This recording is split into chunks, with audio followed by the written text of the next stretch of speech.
Hello दोस्तों, तो आज का टॉपिक जो है हमारा फार्माकोलॉजी थर्ड, यानी कि जो फार्माकोलॉजी थर्ड हम आपको सॉल्व करने जा रहे हैं, जो कि सेमेस्टर ऐसे एक सेमेस्टर का टॉपिक है फार्माकोलॉजी। उसके आज हम क्वेश्चन पेपर हल करने जा रहे हैं। तो इसमें देखिए, इसमें जो है सॉल्व पेपर जो है 2022-23 का में जो पेपर आया था उसका आज हम हल करने जा रहे हैं। जो अभी 2022-23 में जो पेपर आया था वही पेपर हम सेक्शन ए जो है हल करने जा रहे हैं। तो देखिए, हम पहला क्वेश्चन स्टार्ट करते हैं। तो बने रहिए हमारी। अब बिल्कुल वीडियो को स्किप मत करना, और आपको जो है क्वेश्चन को याद किस तरीके से करना है, किस तरह से ये सब जो हम बताएंगे वीडियो के आगे, किस तरह से ये सभी याद करने में आपके लिए हेल्पफुल रहेंगे।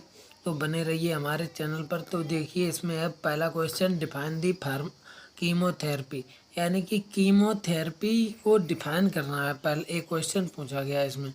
तो कीमोथेरेपी आपको याद कर किस तरीके से रखना है। जैसे कीमोथेरेपी जो होती है वो कैंसर ट्रीटमेंट के लिए उपचार में की जाती है। जो कैंसर का होता है, कैंसर डिसीज होती है बीमारी, उसके उपचार में की जाती है। किस तरह, जैसे जो कैंसर की सेल होती हैं, जैसे क्या होता है जब बॉडी में अधिकतर कहीं एक पार्टिकल लोकल एरिया पर जब सेल अधिक हो जाती हैं, जब यानी कि जो आवश्यकता से अधिक कोई चीज़ बन जाएगी तो वो खराब ही तो हो जाएगी।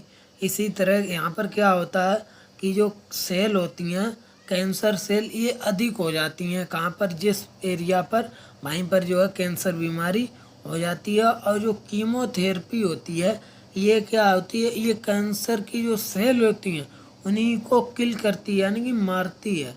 जैसे उसको जहाँ पर कैंसर सेल होंगी उसमें जैसे किल करेगी, तो उन सेलों के साथ साथ कुछ क्या होगा, अच्छी भी सेल तो खराब होगी।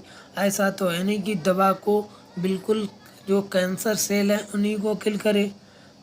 अधिकतर होता है जो कि कैंसर सेल को किल करेगी, और उससे कम जो अच्छी सेल है उनको भी किल करने का काम किसका है, इसका जो कैंसर सेल होती हैं उनका।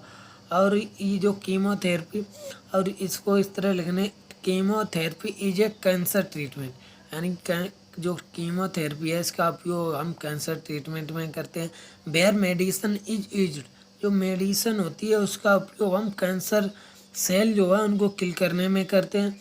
अब विभिन्न प्रकार की कीमोथेरेपी को जो मेडिसिन होती हैं उन सभी का वर्क जो है सेम ही होता है। सभी जो मेडिसिन है, दवाएं, उन सभी का वर्क यानी कि काम सभी का यही है कि कैंसर सेल को किल करना। जैसे क्या हुआ, आपकी क्लास में जितने बच्चे हैं, काम सभी का क्या है कि हमको पास होना है, किस तरह भी हो, चाहे आप दिन में पढ़ो, चाहे किस भी तरह से आप तैयारी करो, आप सभी का लक्ष्य क्या है कि आपको सक्सेसफुल होना है बी फार्मा में। इसी तरह जो कीमोथेरेपी की जो होती हैं, इन सब मेडिसन जो है, इन सभी का काम तो यही है कि जो कैंसर सेल हैं उनको किल करना। चाहे विभिन्न प्रकार की जो है मेडिसन हो, काम सभी का यही है कि जो कैंसर सेल है उनको किल करना। और अगला जो अगली स्टेप है, कीमोथेरेपी मीन्स होता है treatment of disease using chemical, यानी कि जो केमिकल के द्वारा, जैसे क्या होता है कि जो कैंसर होता है उसको हम रेडियो थेरेपी के द्वारा भी करते हैं। रेडियो थेरेपी के द्वारा कैसे, रेज देते हैं, जैसे किरणें होती हैं, एक्सरे, गामा रे, बीटा, जैसे ये होती हैं gamma beta, alpha beta gamma ray होती हैं। इसी तरह जो एक्सरे भी होती है, जैसे एक्सरा होता है तो कौन सी रेज दी जाती है, एक्सरे। इसी तरह इसको भी जो है कीमोथेरेपी को, इस जो है ये कीमोथेरेपी जो है इसमें क्या करते हैं, हम केमिकल का यूज करते हैं।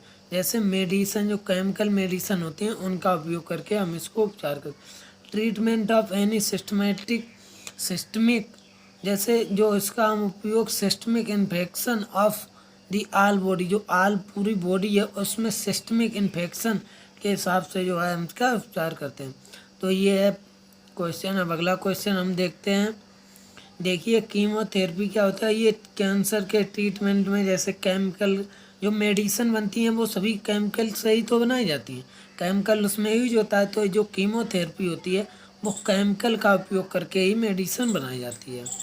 तो अगला क्वेश्चन है हमारा, एक्सपेक्टोरेंट, यानी कि एक्सपेक्टोरेंट क्या है? जैसे आपने देखा होगा कि क्या होता है, कभी कभी आपको जैसे खांसी होती है तो उसके साथ बलगम आता है, कफ कफ बोलते हैं ना। तो एक्सपेक्टोरेंट जो मेडिसिन होता है, इसका काम होता है जो कफ है उसको बाहर निकालना। जैसे expectorant is a type of cough medicine use to help इसका उपयोग हम हेल्प किसकी, म्यूकस, जो म्यूकस फिलेग्म है उसके हवा के द्वारा, जो हवा जहाँ से हम सांस लेते हैं वहीं पर तो हमारे ये जो हमारी सांस की प्रोसेस होती है, यानी कि जिससे जैसे उसी से हम सांस भी लेते हैं, खाना भी, यानी कि जो अंदर से तो वही है, रास्ता एक ही है। तो क्या होता है कि जो ये है एक्सपेक्टोरेंट, जब हम सांस लेते हैं जो कफ होती है उसको बाहर निकालने का काम क्या है, एक्सपेक्टोरेंट होते हैं जो कि एयर के देखिए expectorant in a type of cough medicine, expectorant जो है एक प्रकार की कफ मेडिसिन है जिसका उपयोग हम जो साफ करने में सहायता, जैसे साफ करने में, म्यूकस को साफ करने में हेल्प करते हैं, जैसे जो एयर के द्वारा सांस लेने में कठिनाई होती है। और expectorant are use to treat the symptoms of RTI, जिसे रेस्पिरेटरी ट्रैक्ट इन्फेक्शन बोलते हैं, यानी कि जैसे सांस लेने में कठिनाई होती है, इन्फेक्शन, जैसे क्या होता है आपकी सुना होगा कि गला है उसमें क्या होता है, खरांसे सी पड़ जाती हैं, तब आपको खांसी आना शुरू, तब आपको क्या होता है बार बार खांसी आती है, फिर पानी पीते हो आप तो आपको कुछ हेल्प यानी कि रिलीफ मिलती है। जैसे तो क्या होता है उसी तरह जैसे वो खरांसे होती हैं तो जो वायरस होता है इन्फेक्शन, जिससे कि वो कुछ देर के लिए शांत हो जाता है, फिर वही प्रोसेस आ जाता है। इसी तरह ये क्वेश्चन कंप्लीट हुआ। अब अगला क्वेश्चन है give the 2 example of immuno suppressant, यानी कि आप 2 एग्जाम्पल लिखने किसके, अमीनो सल्फेरासेंट। जैसे पहला है एग्जाम्पल एडालीमुनेब और दूसरा है इन्फ्लेक्सीमेब। ये आपको याद करने हैं क्योंकि ये इसने एग्जाम्पल पूछे हैं, तो आपको 2 एग्जाम्पल कंपल्सरी लिखना है, क्योंकि एग्जाम्पल तो आप जैसे क्या होता है लॉन्ग क्वेश्चन है उसमें आप थोड़ा ऐड कर सकते हो, इसमें तो आपको बिल्कुल क्लियर लिखना होगा एग्जाम्पल पूछा। तो इस तरह ये क्वेश्चन सी कंप्लीट हुआ। ये एक्सपेक्टोरेंट के बारे में बताया गया। जैसे साल्ट वाटर जो होता है, साल्ट वाटर यानी कि नमक का पानी गर्म करके पीना चाहिए, शहद पीना चाहिए, और ये गार्लिक जैसे प्याज लहसुन खाना चाहिए, और ऑलिव एसिड होते हैं जैसे जो गर्म पत्ते होते हैं ना उनको भी आप सेवन करें, और जिंजर जो कि अदरक होती है उसके द्वारा भी, और ये लिक्वराइज के द्वारा भी क्या होता है आपको रिलीफ मिलेगी। तो अगला क्वेश्चन है व्हाट आर इमेटिक्स, यानी कि इमेटिक्स क्या है? तो these are those drugs which produce vomiting, यानी कि वह दवाएं जो क्या करती हैं हमको, जो वोमिटिंग यानी उल्टी बोलते हैं ना, किसी क्या होता है कभी आप ज़्यादा खाना खा लेते हो तब आपको वोमिटिंग उल्टी होने लगती है, तो उसी जो है एमेटिक शब्द जो होता है वो उल्टी से ही, जो वोमिटिंग से रिलेटेड। तो आपको लिखना है these are drugs which produce vomiting, वे ड्रग्स जो प्रोड्यूस यानी वोमिटिंग को प्रोड्यूस करते हैं उत्पन्न, उसमें जो है इसको उपचार किया है।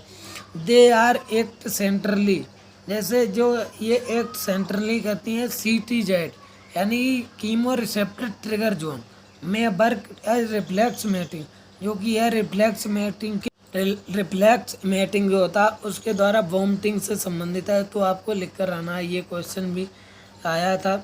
अब अगला क्वेश्चन है give the caustic agent of leprosy, यानी कि अब अगला क्वेश्चन है give the caustic agent of leprosy, यानी कि लेप्रोसी का कास्टिव एजेंट क्या है? तो जैसे लेप्रोसी होती है जो एंशिएंट डिसीज होती है ना, उसी को हम लेप्रोसी के नाम से भी जानते हैं। तो आपको कास्टिव एजेंट याद करना है माइकोबैक्टीरियम लेप्री, यानी कि जो लेप्रोसी का कास्टिव एजेंट होता है, काज पहुंचाता है लेप्रोसी को, तो वो होता है माइकोबैक्टीरियम लेप्री। ये जो बैक्टीरिया होता है ये काज पहुंचाता है इसको। और अगर आप लिखें तो बढ़ाकर लिख सकते हैं हैंसन डिसीज, यानी जो हैंसन डिसीज होता है इसको हम काज लेप्रोसी के नाम से जानते हैं। लेप्रोसी जो होती है उसको हम हैंसन डिसीज के नाम से ही जानते हैं। In is an infection caused by slow growing bacteria, जो कि हम क्या करते हैं, जो बैक्टीरिया स्लो ग्रोइंग बैक्टीरिया होते हैं उसके काज में जो है इसको किया जाता है उपयोग। जैसे ये बैक्टीरिया का नाम है माइकोबैक्टीरियम लेप्री।